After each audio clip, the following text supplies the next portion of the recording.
Don't touch that dial. You're tuned in to the Dread Podcast Network. Welcome to Development Hell.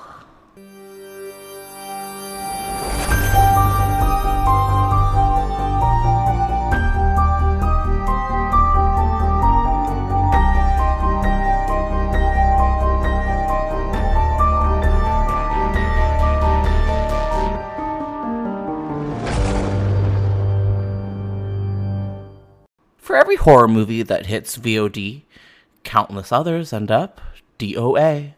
Development Hell is the podcast dedicated to unearthing these cursed horror productions. We're going to find out what went wrong, and then decide if these titles still stand a shot at the green light. I am your host, Josh Korngut. I am the managing editor of Dread Central. I am also a filmmaker in Toronto, Canada. This podcast is a proud member of the Dread Podcast Network.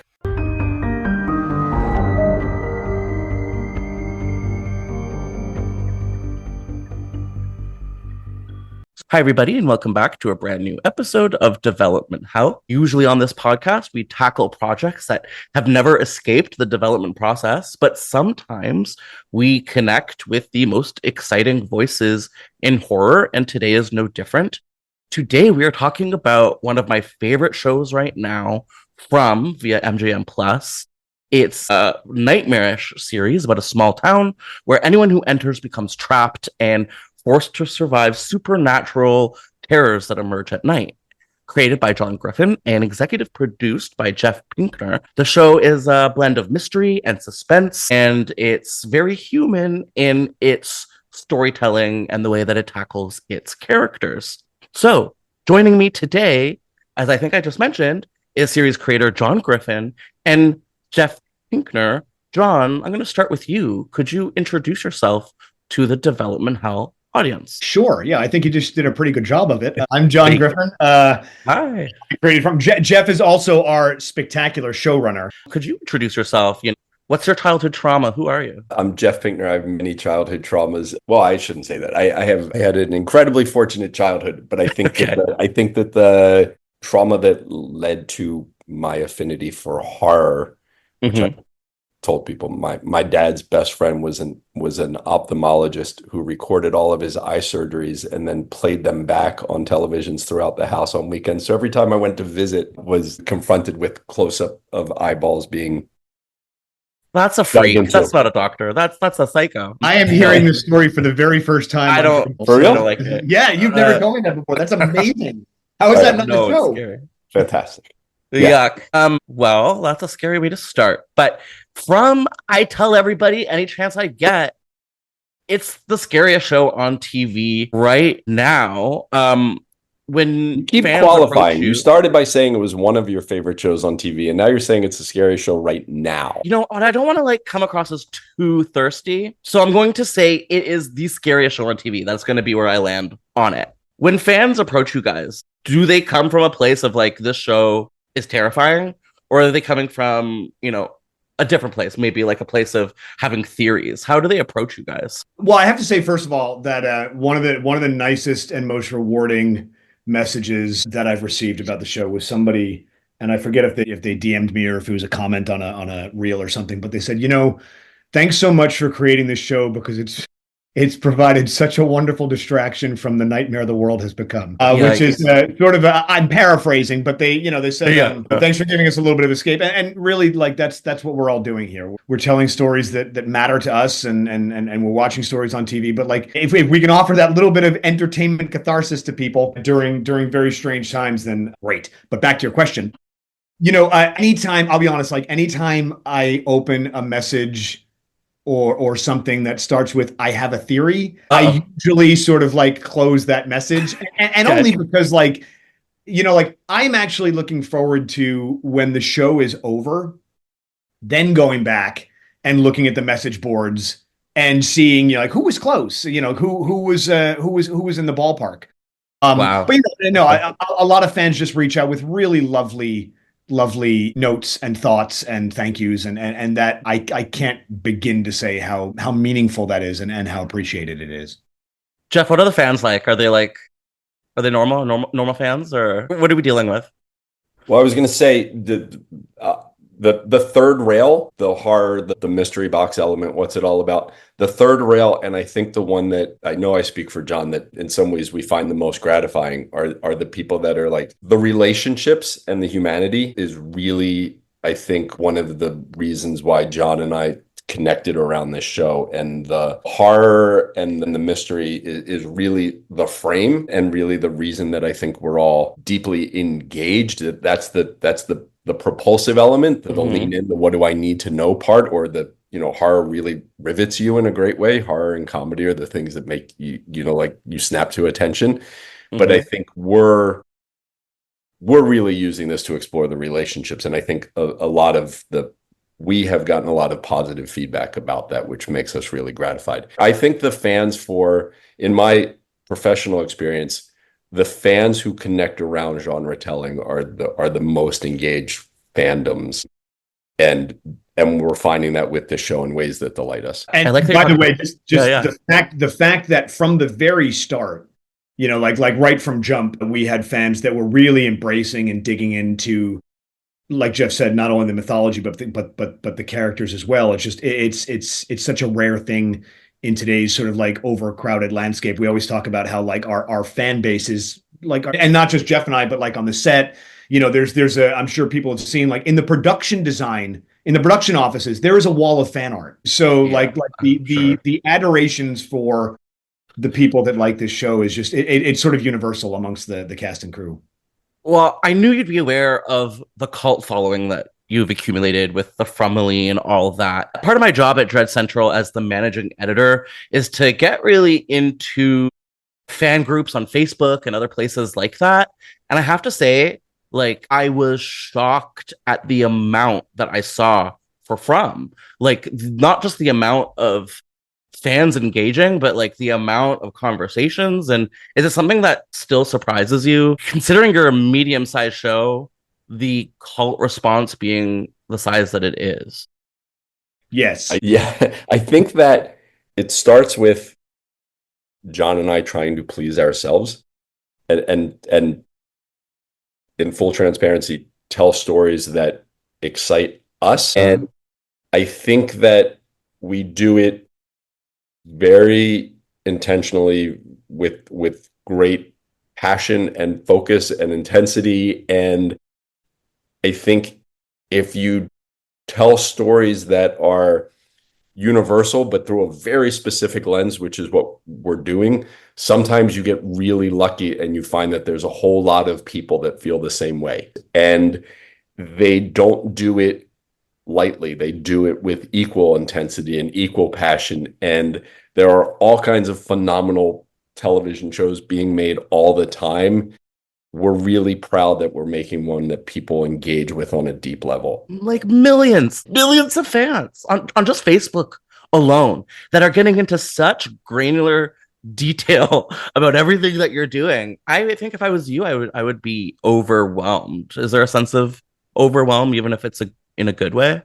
There are definitely, it's really funny because like you sort of have to compartmentalize, and Jeff obviously has on show, Jeff has worked on shows that have been global phenomenons. We're having two very different experiences, I imagine. But for me, and at the same time, I'm sure there's a lot of overlap because there are some things that just like they're new every time, and I'll let Jeff speak to that. But for me, I think it's one of the things that I think we have really managed to hold on to.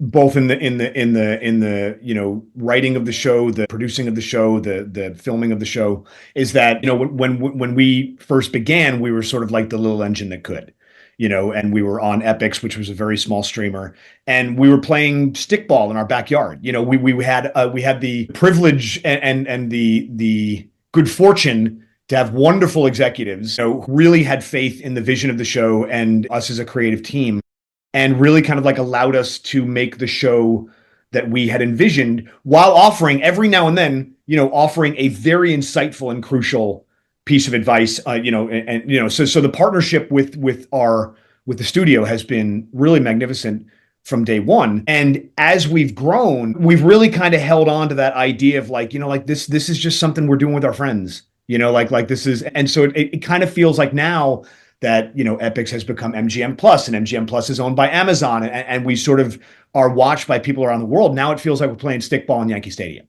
Like a very, like there's very much a cognitive dissonance to that, where it's like there's always a certain point in the season, and it's become more acute each season, because we've been a little bit bigger. We've had the good fortune to be a little bit bigger each season, where Jeff and I are in it, and we're in it with the other writers, and with the crew, and with the cast, and with Jack, and and then all of a sudden you're reminded at a certain point, it's like, oh my God, people around the world are watching this. That's really cool. So I think it's definitely sort of like a self-imposed cognitive dissonance, where you just like, you put that away, the idea of, you sort of like dissociate a little bit from like the show that people are talking about is actually also the show that you're making. So that's sort of like where the balance has been for me. I do want to foreground what John mentioned. The other leg of our three-legged stool, Jack Bender, is massively important to, it truly is the triumvirate of the three of us,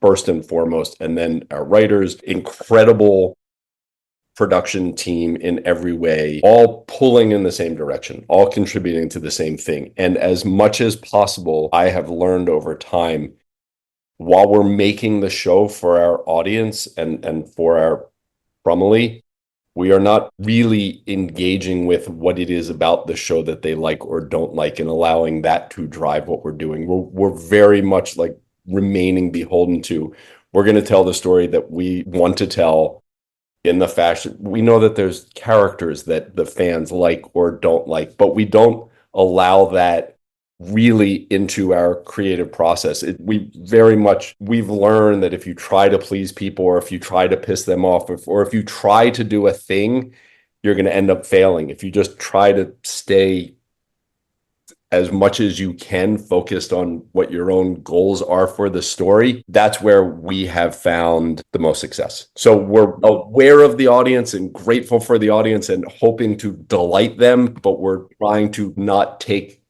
cues as to what they're looking for. And I think too, like, one of the things that had, like, I can't imagine what making a show like this would be like without a roadmap. Like, the fact that we have always had the mythology on which the show is based, the fact that we have always had sort of like that skeletal roadmap that we're following, has really helped allow us to sort of like stay focused on that, and like Jeff said, find the surprises and allow ourselves to be surprised, but within that roadmap, and not sort of like get pulled this way or that by this reaction or that, what's popular or what's not.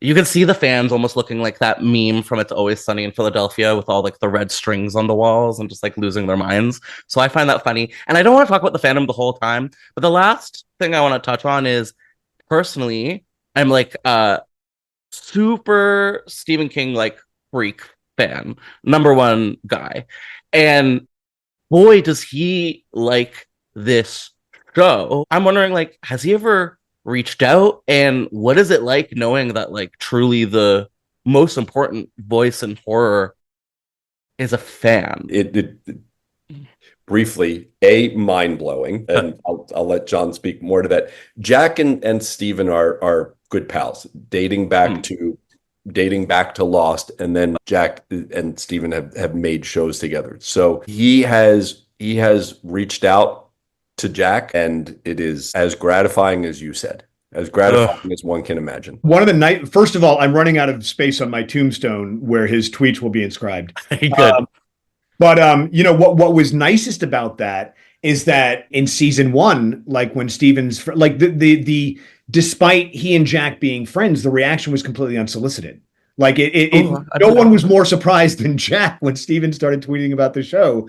So which is really cool and really kind of amazing. And one last thing that I wanted to say about and I apologize, it's going to feel like a non sequitur now. I really did want to say it in response to one question. Well, Jeff was talking about how the character journeys and how this is, we talk about it as though it's really a character drama masquerading as a horror series. Yes. For me, one of my biggest lessons, one of my favorite all-time shows is Friday Night Lights. My two all-time favorites are 6 Feet Under. Oh, yeah. But I'll never forget, Friday Night Lights was not about football.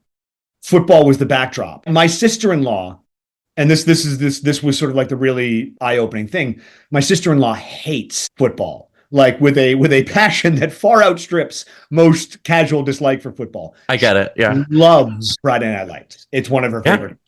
And that backdrop provides the stakes, it provides the excitement, it provides are they going to win the championship that year? But it's so much about the people and about the minutia of life. And I had never really seen a horror show that really sort of like did. I mean, Mike Flanagan. Actually, I take it back. Mike Flanagan with the Haunting of Hill House was a wonderful character drama. I had never seen like a long form. Usually with horror, they find out what's going on in the beginning, they deal with it, and then they win at the end. I'd never seen that sort of like lived in experience with form horror storytelling that is really gets into the character drama. The Stephen King, which sort of this is where I wanted to go. I think the common touch point origin story for both John and I, The Stand. The reason a story can sustain that length is because you're just in love with the character. It's what Stephen King always does. I've read almost everything but that one because The Wire is my favorite television show. I've never watched the last season because I always want something to look forward to. That can be The Stand for you. Film, it like captures a certain small town horror that I've only really felt that book did, and then your show, and I can really understand why King resonates. It's such a unique type of horror. Have either one of you ever lived in a small town, and how does small town horror affect your creative process? Well, first, speaking about the Salem's Lot of it all, Salem's Lot was one of many Stephen King stories that traumatized me as a child, but specifically when Danny comes in the window. This is the David Soul 1978 version. I haven't seen it, without realizing it, and then it became intentional, obviously. Like the old woman at the window is absolutely like that. It's somewhere between an homage and just a blatant ripoff. I mean, it's but that was like paying tribute to that moment that like really fucking traumatized me. It's a mean way to start a show. It's funny. I've said to my brothers and various friends, I didn't realize that I had grown up in a small town until I went back to my small town as an adult. Like when you're growing up I grew up in a small suburb right in the center of Long Island. It's called Ronkonkoma.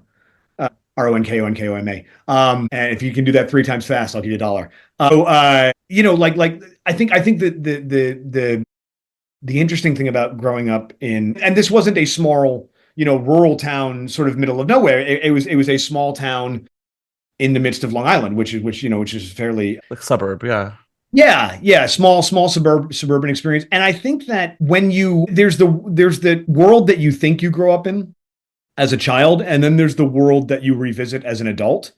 And I don't know that that's restricted to small towns. I think it mostly has a lot to do with just like perspective and like when you're a kid and like what that house up at the end of the street appears as, or what the dark corner in your basement appears as, or what the wood grain that's shaped like the face of an elf in your bedroom door, appears as. All you're living in and then going back as an adult and revisiting these things. I'm floundering, so I'm going to hand the baton to Jeff. I was actually really wrapped up in that, but I am interested in Jeff in sort of your perspective on small town horror. What makes it so, spooky in a unique way? Interestingly, something else John and I have not connected on is just our childhood fears. And for me, one of the primary ones, and one that I still think I have nightmares about, was my grandfather had a farmhouse out in the country.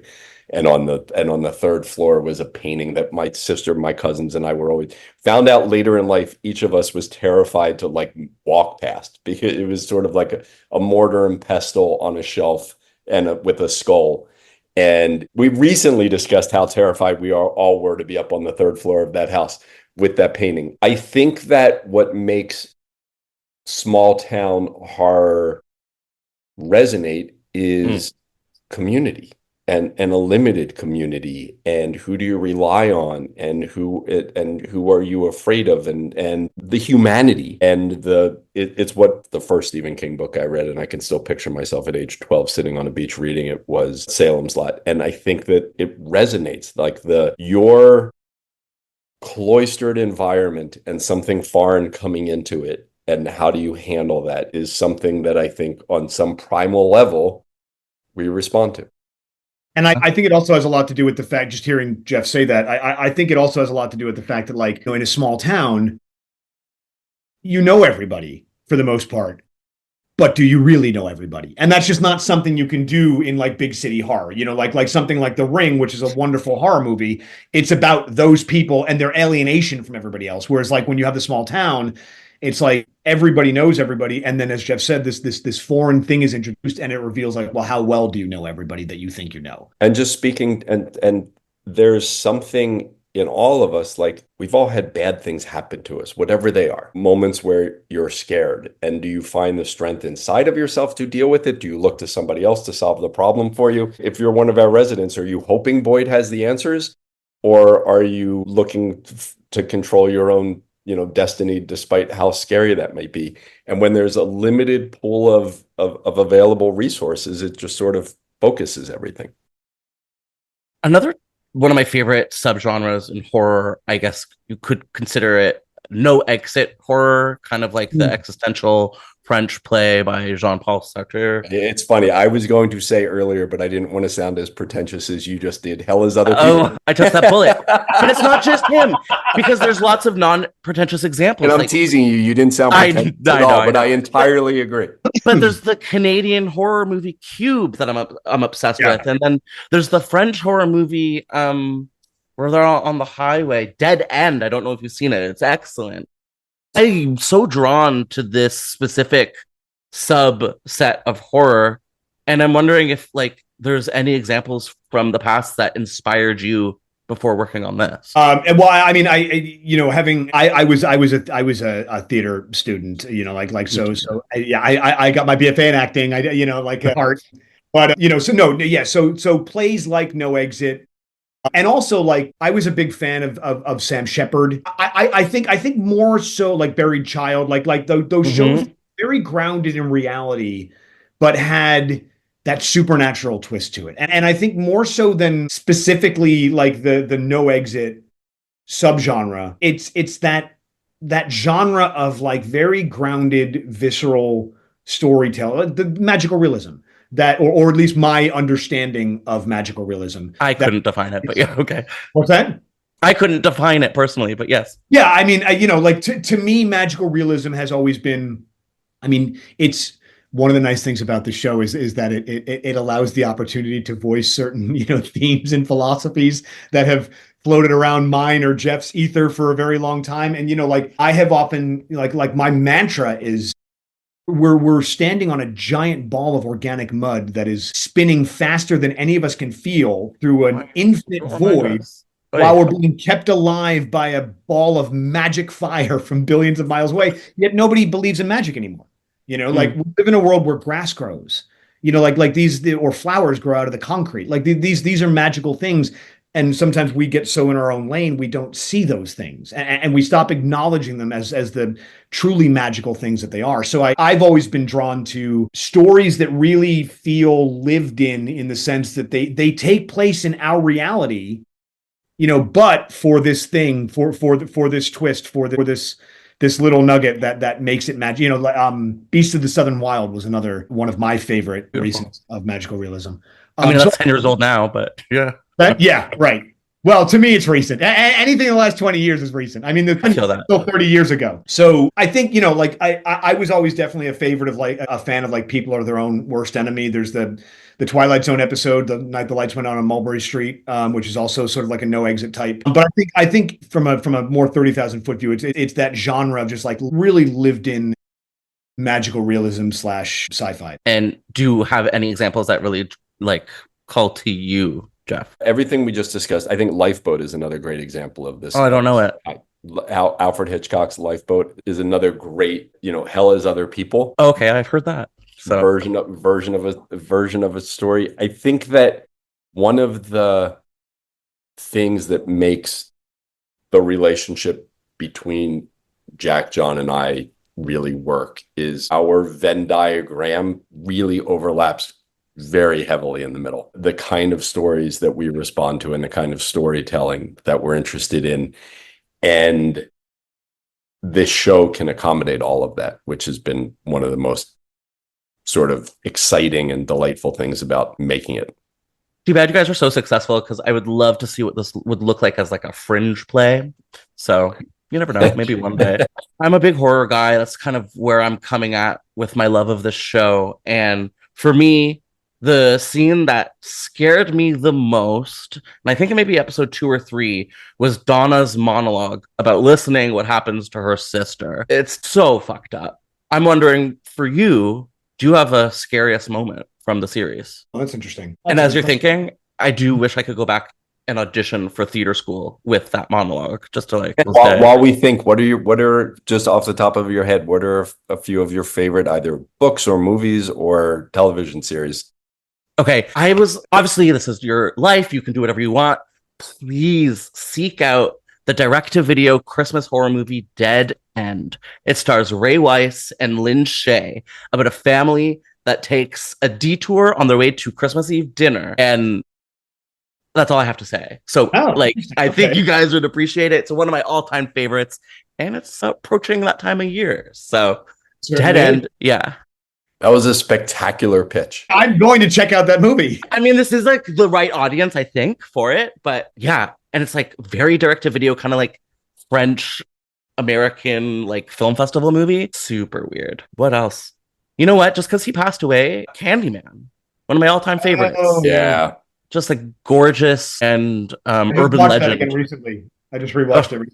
Yeah. And the Philip Glass score. The Philip Glass score is spectacular. I saw it in a theater in Chicago when it first came out, and it was one of those movies where the audience is really raucous before it starts, and when the lights come up at the end, people just file out silently. Everyone's that look that you just made, which your audience won't be able to hear, is the look they had on their face when it was over.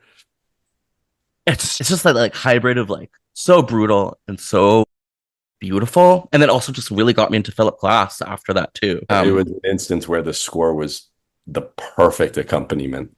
Jesus. Yeah, so that, and then rest in peace Tony Todd. What a king. Wait, I want to know, what's the scariest moments in your show? I don't know that I have a scariest. Oh, no. But there's a lot of competing ones. I think that's a good thing. Okay. But I think that I definitely think like one of the ones, and this is something that we've been looking forward to since season 1, was Dale getting stuck in the pool. Me, like the idea of being trapped either underground or inside of like that idea of being immobile has always been one of my personal nightmares. And so I think that's probably up there. If I had a runner-up, maybe taking the pole out of young Ethan's leg in season 1, I think was maybe because I think it's maybe the most visceral thing that we've done on the show. Because it had nothing to do, because it had nothing to do with monsters. It was this little boy was hurt. There was this thing through his leg. His dad was there. There was nothing that, and just like our terrific sound team as the pole got pulled out of his leg. Like, to me, that has always stood up. And I think it's fair to say, just A, based on the way he just nodded, and B, the conversations that we've had in the past, I think that's part of the overlap for me and Jeff. But yeah, that has always, if not one of the scariest, one of the more visceral moments in our show. I'll second it, but go ahead, you go first. You know, now that you say it, I have to like fully disagree, because there is another hole through somebody's body that just was horrific, and it was the girl on the tree. I was going to say for me, so this is not meant to be a tease. Like, I associate with the horror on this show more from the point of view of Jim as the father having to watch his son suffer, with the moment that John brings is to me the most horrific moment in the show, because I'm putting myself into the headspace of Jim as a dad,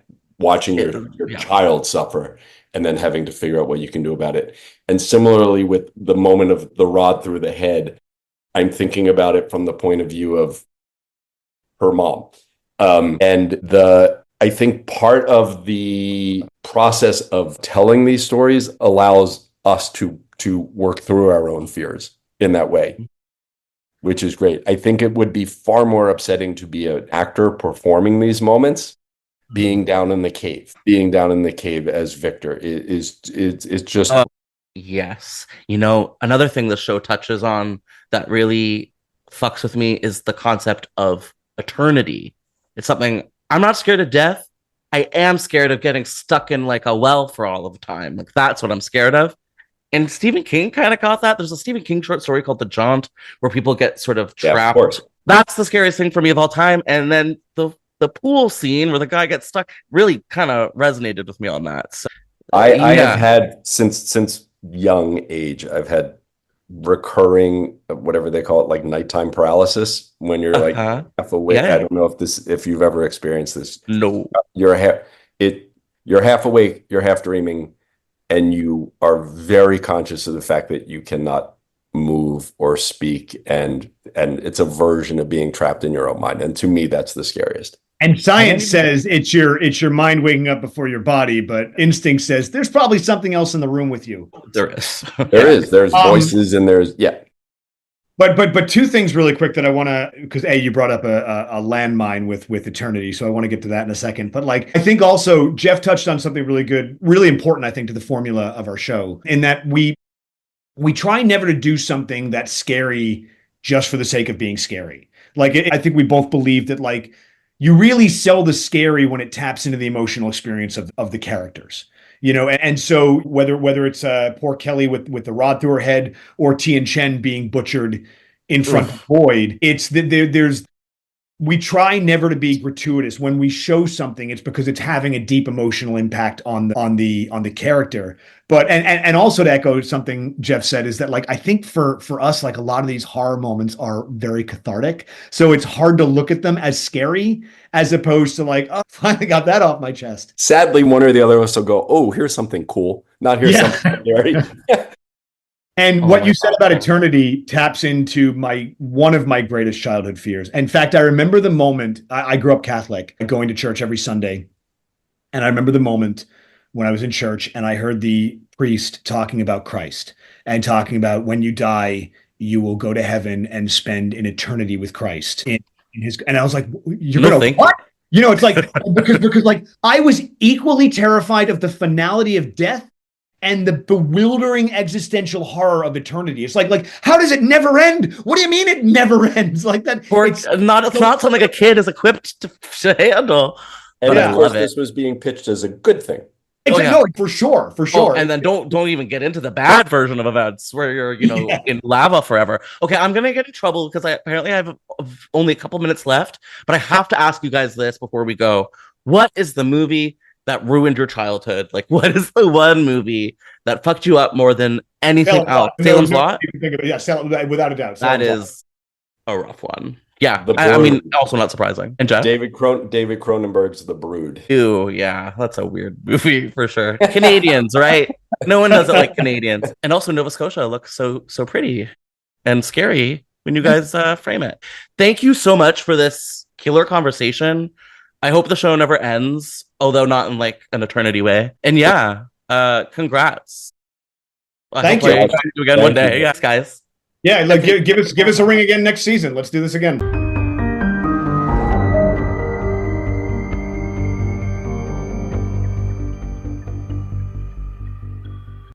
Thank you so much for listening to Development Hell. If you enjoy this podcast, then please do us a major favor of leaving us 5 stars and writing a positive review. It really makes all the difference in the world. We'll see you next week with a brand new episode of Development Hell. Thank you for listening to the Dread Podcast Network.